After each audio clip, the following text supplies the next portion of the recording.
getting a liver transplant could get easier in parts of the U.S. More than 120,000 people across the U.S. are waiting for an organ donation, and their odds of actually getting one depend largely on where they live.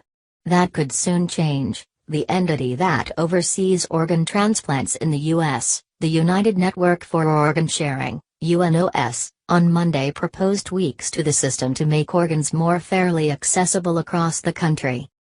UNOS proposed a new map that will shift the country's geographic transplant regions, with the update focused first on liver transplants. Redrawing the lines of the map would balance out supply differences so that people living in more dense areas with longer wait lists would no longer face greater challenges getting an organ simply because of geography.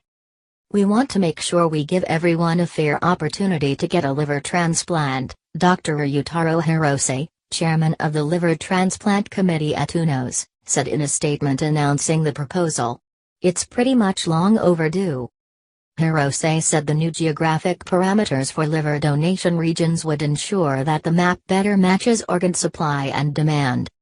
"There's a huge difference in the risk of death on that waiting list depending on where you live," said Hirose, a transplant surgeon at the University of California, San Francisco.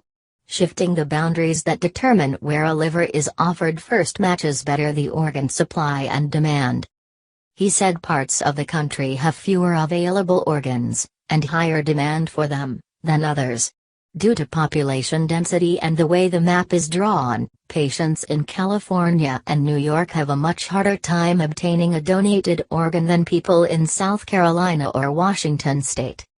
Currently, the U.S. is divided into 11 regions, comprised of anywhere from 2 to 5 states. If someone living in Los Angeles needs a new liver, they will be put on a wait list of 3,253 people in Region 5, which includes the states of California, Nevada, Arizona, New Mexico, and Utah. Meanwhile, in the region that includes states like Tennessee and Kentucky, there are just 888 people waiting for the same organ. For years these differences have pushed some to relocate to less dense areas, where they can secure a higher spot on a wait list and hope to receive an organ while they are still in reasonably good health. The starkest example involved Apple co-founder Steve Jobs, who put himself on a wait list for a new liver in his home state of California, but he also registered with a hospital in Tennessee.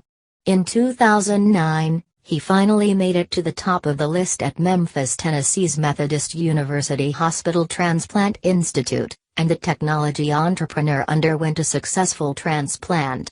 He died nearly 3 years later from pancreatic cancer. While relocating geographically for an organ is completely legal, the organ transplant system has been criticized for seemingly giving the wealthy the opportunity to get themselves on multiple wait lists, and thus buying a better chance of receiving an organ. Related, U.S. declares health emergency in Puerto Rico over Zika outbreak. In order to be put on a wait list at a hospital, a patient must undergo medical evaluations and testing that can cost tens of thousands of dollars. If the person wanted to get added to another hospital's wait list, they would need to go through, and pay for, the testing again. The person must also be able to travel to the hospital in time to receive the organ. There were nearly 31,000 organ transplants performed last year, more than 7,000 of which were livers. While 2015 saw a record number of transplants, 1,400 people died before they could receive a new liver.